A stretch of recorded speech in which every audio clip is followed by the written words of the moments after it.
할렐루야. 이 시간도 하나님 앞에 찬양으로 영광 돌리는 믿음의 시간 되었으면 합니다.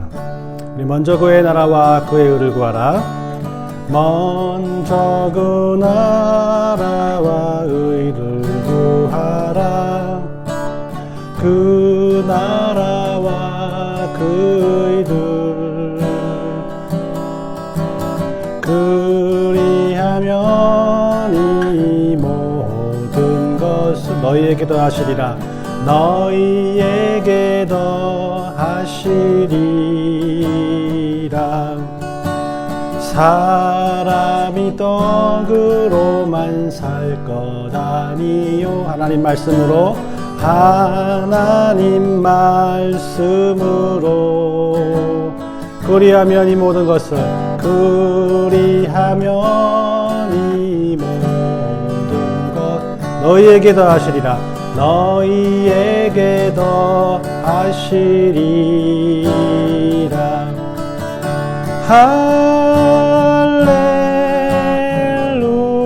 할렐루야.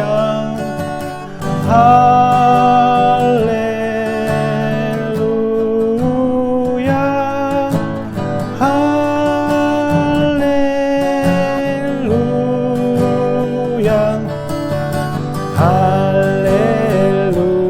할렐루.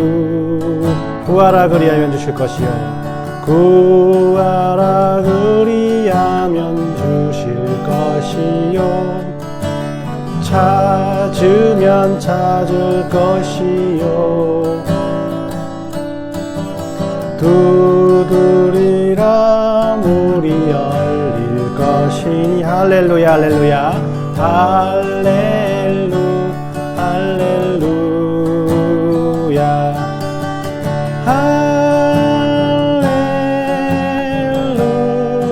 할렐루야.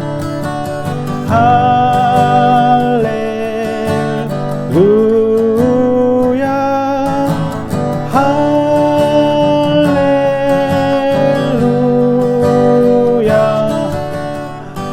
할렐루야. 할렐루. 다시 한번 할렐루야.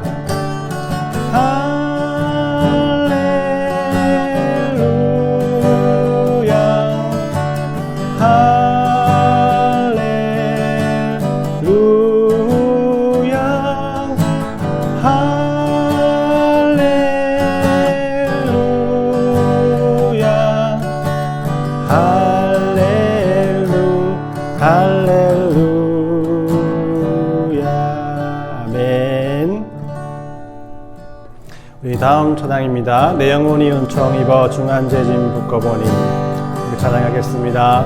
내 영혼이 은총 입어 중한 죄짐 벗고보니 슬픔 많은 이 세상도 천국으로 화도다. 주의 얼굴 뵙기 전에 멀리 뵈던 하늘나라 내 맘속에 이루어지니 날로 날로 가깝도다. 할렐루야. 찬양하세. 내 모든 죄 사함받고 주 예수와 동행하니 그 어디나.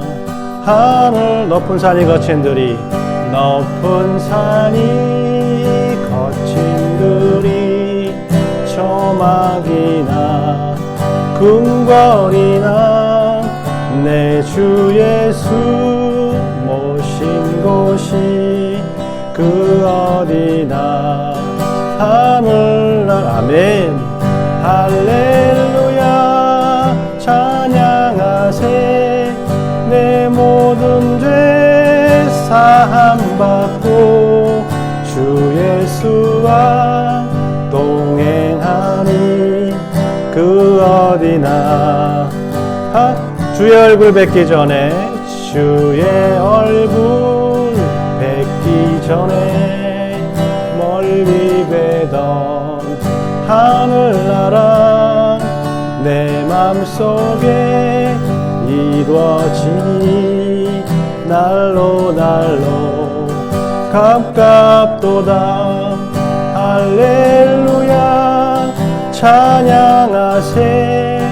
내 모든 죄 사함받고 주 예수와 동행하니 그 어디나 하늘 높은 산이 거친들이 높은 산이 거친들이 조막이나 궁궐이나 내 주 예수 모신 곳이 그 어디나 하늘나라 할렐루야 찬양하세.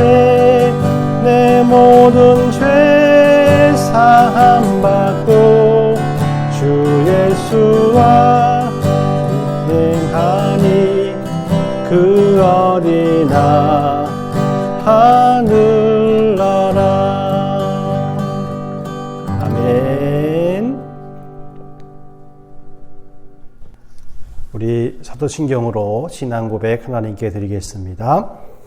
전능하사 천지를 만드신 하나님 아버지를 내가 믿사오며 그 외아들 우리 주 예수 그리스도를 믿사오니 이는 성령으로 잉태하사 동정녀 마리아에게 나시고 본디오 빌라도에게 고난을 받으사 십자가에 못 박혀 죽으시고 장사한 지 사흘 만에 죽은 자 가운데서 다시 살아나시나 저리로서 산자와 죽은 자를 심판하러 오시리라.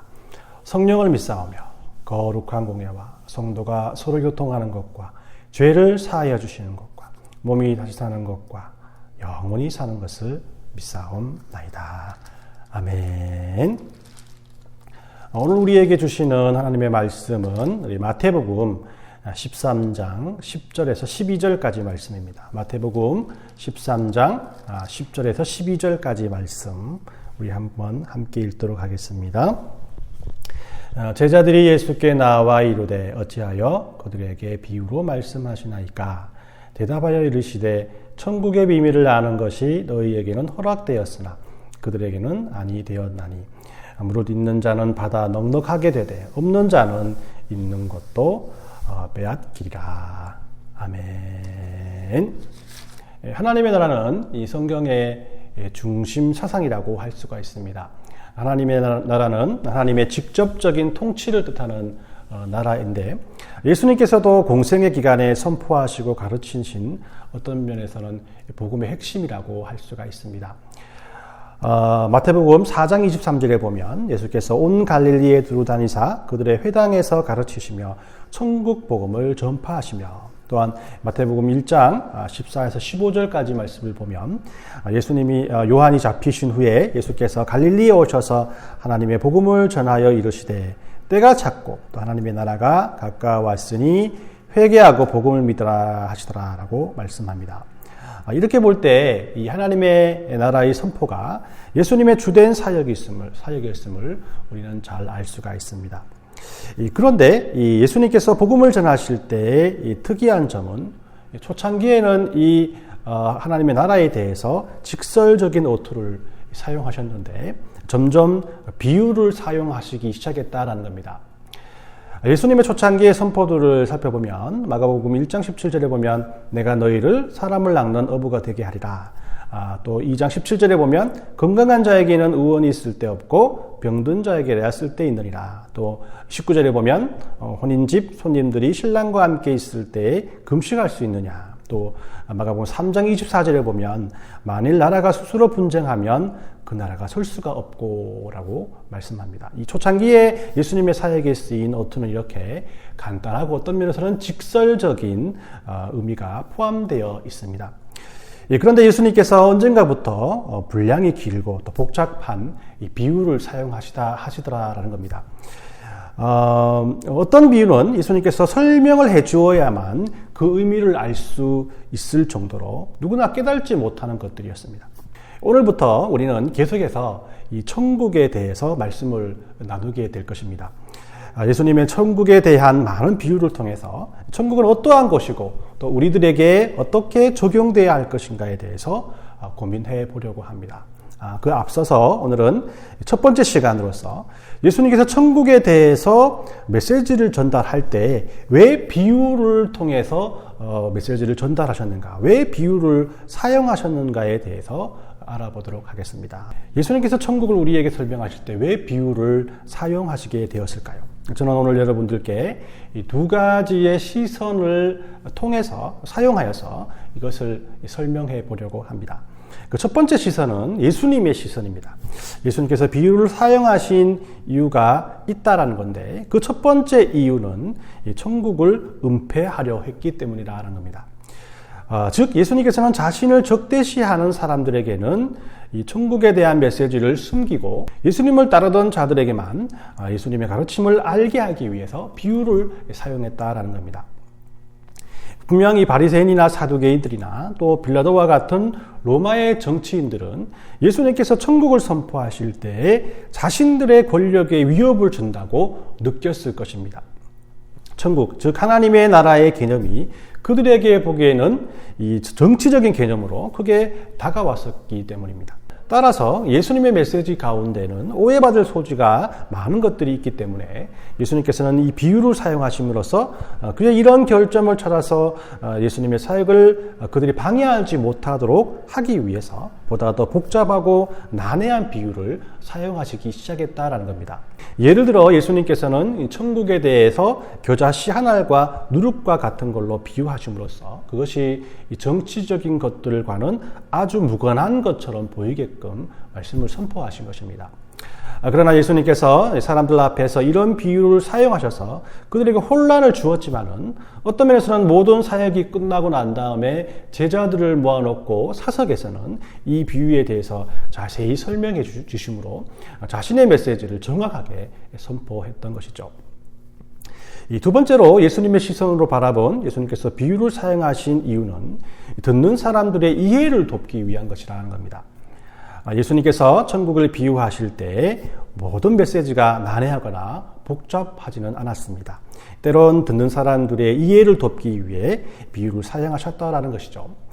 즉 예수님의 비유에는 스토리텔링이 있다는 것, 이야기가 포함되어 있다는 것입니다. 씨 뿌리는 자의 비유에서도 보면 씨를 뿌리는 주체인 농부가 있고 또 농부가 뿌린 씨앗이 여러 장소로 날아가고 그곳에서 어떠한 변화가 이루어졌는지에 대해서 아주 상세히 이야기해 주면서 각자의 이야기들을 연결하는 모습들을 볼 수가 있습니다. 당시 교육받지 못한 사람들이 대다수였기 때문에 이런 방법은 많은 사람들에게 이해를 돕는 또 예수님의 귀한 메시지 전달 방법이라고 할 수 있습니다. 우리들이 어린 시절에 또 주일학교 때 들었던 탕자의 비유나 선한 사마리아인의 비유 등이 지금도 생생하게 기억하게 되는 것은 또한 이런 예수님의 탁월한 메시지 전달 방법 때문이었습니다. 세 번째로 예수님의 시선으로 바라본 예수님께서 비유를 사용하신 이유는 이 비유가 듣는 사람들의 경계심을 풀어주기 때문입니다. 예수님께서 비유를 통해서 듣는 사람들로 하여금 적대심과 마음의 완악함을 누러뜨리려고 하셨다라는 것입니다.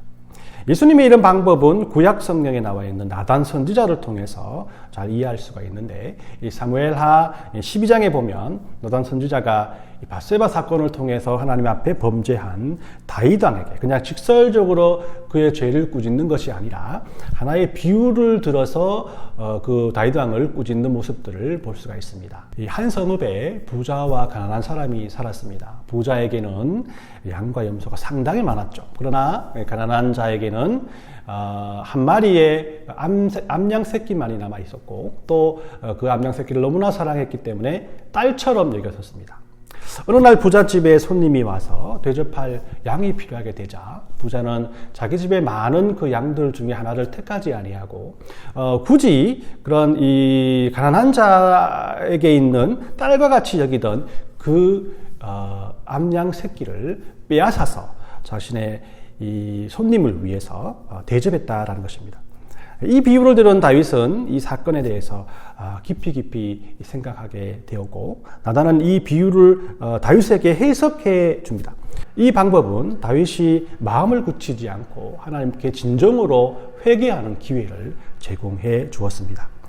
예수님의 비유는 스토리가 있는 이야기로 되어 있어 많은 사람들이 그 이야기에 빠지게 하고, 또 마치 소설을 읽으면서 스스로 교훈을 얻듯이 듣는 사람들의 마음과 또 예수님에 대한 경계심을 푸는 역할을 독특히 했다는 것입니다. 그러면 두 번째로 이제 예수님의 메시지를 듣는 청중들의 시선으로 이 비유를 바라봅시다. 예수님의 비유를 듣는 사람들을 예수님께서는 두 부류로 말씀합니다. 첫 번째 부류는 제자와 무리입니다. 제자들은 계속해서 예수님의 메시지를 들었기 때문에 예수님께서 비유를 사용하셨을 때 금방 의문을 가졌습니다. 그래서 오늘 읽은 본문 10절의 말씀에 보면 제자들이 예수께 나와 이르되 어찌하여 그들에게 비유로 말씀을 하십니까? 라고 물어봅니다. 예수님께서는 이 11절 말씀을 통해서 이렇게 대답해 주죠. 대답하여 이르되 천국의 비밀을 아는 것이 너희에게는 허락되었으나 그들에게는 아니 되었나니. 이 예수님의 말씀을 통해서 우리는 예수님께서 비유를 사용하신 이유가 어떤 특정한 사람들에게만 메시지를 알려주기 위함이라는 것을 알 수 있습니다. 그리고 그 특정한 사람들이 곧 제자들이라고 예수님께서는 비유해 줍니다. 반대로 천국의 비밀을 이해하지 못하는 사람들이 무리라라는 겁니다. 즉 예수님을 알지 못하고 인정하지 않으며 또 그분을 믿을 수 없었던 사람들은 천국의 비밀은커녕 천국에 관한 그 어떤 것도 받아들일 수 없다라고 예수님께서 규정 지어 주었다라는 겁니다. 여기서 제자라는 것은 우리가 아는 12제자라기보다는 예수님과 함께 동고동락했거나 또 예수님과 함께 이적과 기적을 체험했고 또 예수님을 따르던 많은 무리들을 말합니다. 두 번째로 예수님께서 구별하신 사람들은 있는 자와 없는 자입니다. 12절에 보면 우리 있는 자는 받아 넉넉하게 되되 없는 자는 있는 것도 빼앗기리라. 이 말씀은 있는 자는 천국의 비밀에 대해서 더욱 넉넉하게 알게 되고 또 없는 자는 있는 것도 없어져서 이 천국에 대해서는 깜깜하게 될 것이라는 의미입니다. 문맥으로 볼 때 우리는 가진 자들은 제자들이고 없는 자들은 앞에서 말하는 무리라는 것을 알 수 있습니다. 세 번째로 그렇다면 제자들은 무엇을 가졌기에 그것 이외에 더하여 주고 또 무리들은 무엇을 가지지 않았기 때문에 있는 것조차 빼앗기게 되는 것일까요? 원래부터 제자들과 무리 또 있는 자와 없는 자라는 이 두 집단을 구별하게 한 것은 무엇이겠습니까? 이 제자와 무리를 구별하는 많은 개념들이 있겠지만 주신 오늘 본문 말씀을 따르면 제자와 무리를 구별하는 것은 예수님을 향한 믿음뿐이라는 겁니다. 실제로 이 당시 예수님의 메시지를 가장 잘 이해할 수 있었던 사람들은 예수님과 동고동락했던 사람들입니다. 예수님의 메시지를 듣기 위해서 계속 그분을 따르던 사람들이라는 것이죠. 또한 예수님께서 행하시던 이적과 기적을 함께 체험했던 사람들이라는 겁니다. 이 반대로 이 제자들을 제외한 무리들은 예수님을 직접 보고 또 그 음성을 들을 수 있는 시대에 살았음에도 불구하고 예수님에 대해서 믿지 않았기 때문에 그들은 직접 눈으로 보고 귀로 들은 예수님에 대한 모든 것들까지 잃어버리게 되는 그런 어리석은 행동을 하게 된다는 것입니다. 우리들은 지금도 이와 같은 동일한 것들을 경험하게 됩니다. 예수님의 비유를 읽으면서 아무런 감화도 받지 못하고 또 아무런 천국의 비밀을 깨닫지 못하는 것은 우리들에게 예수님에 대한 절대적인 믿음이 없기 때문입니다. 반대로 예수님을 향한 뜨거운 마음과 쓰러질 수 없는 확고한 신뢰를 가지고 있을 때 우리는 천국에 대한 비유를 통해서 천국의 비밀을 깨닫게 되고 천국에 대한 더욱 깊은 은혜들을 체험하게 된다는 겁니다. 즉, 이 천국의 비유를 이해하느냐 못하느냐의 열쇠는 이 비유를 읽는 우리들의 마음에 있다는 것입니다. 믿음에 있다는 것을 본문은 우리에게 말씀하고 있는 것입니다. 말씀을 정리합니다. 예수님께서는 천국에 대해서 복잡하고 난해한 비유를 통해서 오늘 본문 말씀을 통해서 말씀하십니다. 그 이유는 예수님에 대한 신뢰를 가진 사람들에게만 천국의 비밀을 알려주기 원하셨기 때문입니다. 그렇다면 이 결과가 오늘날 우리에게 시사하는 것은 무엇일까요? 예수님께서 천국의 비밀을 모든 사람들에게 허락하시지 않는 이유는 믿음이 없이는 아무도 천국의 비밀에 도달할 수 없기 때문입니다. 그렇다면 여러분들은 어떤 믿음을 가진 성도입니까? 예수님의 말씀에 무한 신뢰를 가진 예수님의 제자입니까? 그러면 천국의 비밀을 넉넉히 받아 은혜를 더하게 될 것입니다.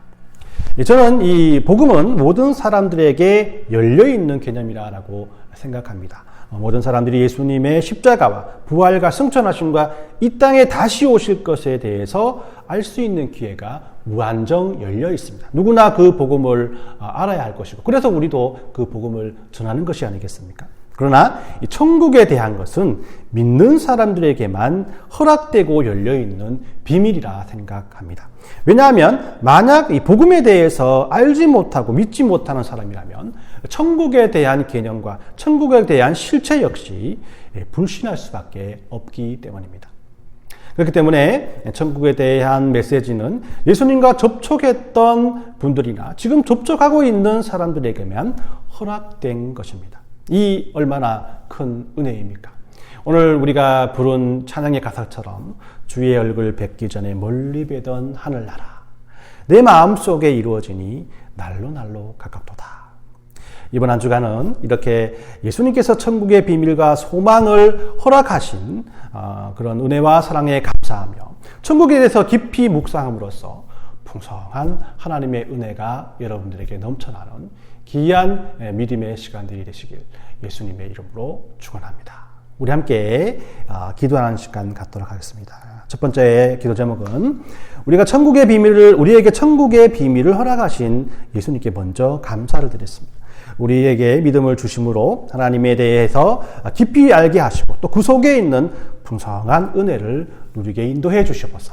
또 두 번째 우리 기도 제목은 우리들의 막힌 문제와 이 우리 기도 제목을 위해서 함께 기도하는 시간을 갖도록 하겠습니다. 우리들의 생각과 계획으로는 도저히 이해할 수 없는 일들이 있습니까? 또 풀리지 않는 실타래와 같은 현실을 앞에 두고 있는 분들이 있습니까?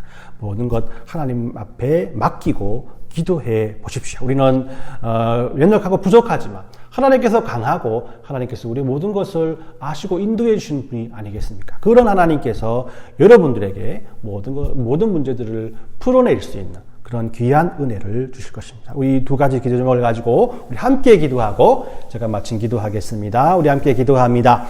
하나님 그렇습니다. 오늘도 하나님께서 우리에게 귀한 천국의 비밀을 알게 하심을 감사합니다. 하나님께서 우리에게 주신 귀한 천국의 은혜들을 예수님께서는 많은 사람들이 알게끔 오픈하지 아니하고 믿는 또 하나님을 향한 믿음과 예수님을 향한 믿음, 복음을 믿는 그 예수님의 성도들에게만 그 일들을 허락해 주심을 우리가 알고 정말 그런 은혜와 그런 사랑을 주신 하나님께 감사와 영광을 돌립니다. 오늘 찬양처럼 주의 얼굴 뵙기 전에는 멀리 배웠던 하늘나라가 내 마음속에 이루어지니 날로 가깝도라는 이 찬양의 고백처럼 우리에게 하나님의 소망을 주시고 또 하늘나라의 기쁨을 주신 그 하나님께 감사하며 살아갈 수 있는 믿음을 우리에게 허락해 주시옵소서. 또한 우리들의 막힌 문제와 기도 제목을 위해서도 우리 함께 기도합니다.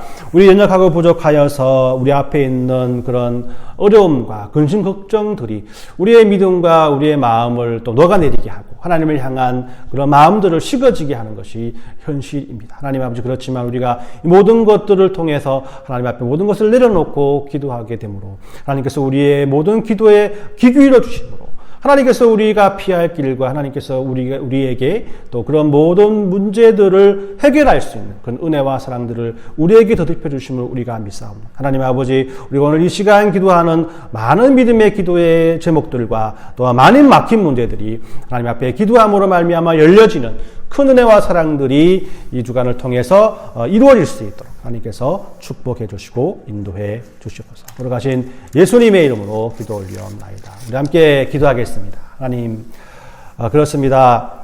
하나님께서 주시는 하나님의 은혜와 지혜가 아니면 우리가 살아갈 수 없는 존재임을 하나님 앞에 내려놓습니다. 오늘도 제자들에게만 천국의 비밀을 숨기지 않으시고 또 풍성한 은혜를 허락하신 예수님을 보면서 우리에게 이런 믿음을 허락해 주신, 이런 천국을 허락해 주신 예수님께 감사와 영광을 돌립니다. 바라옵기는 이 믿음 흔들리지 아니하도록 하시고 이 천국의 비밀이 우리의 삶 가운데 이루어지는 하나님의 은혜들을 허락해 주셔서 어떠한 어려움과 고난 가운데서도 굳건한 믿음으로 일어설 수 있는 우리들의 모든 삶이 될 수 있도록 축복해 주시고 인도해 주시옵소서.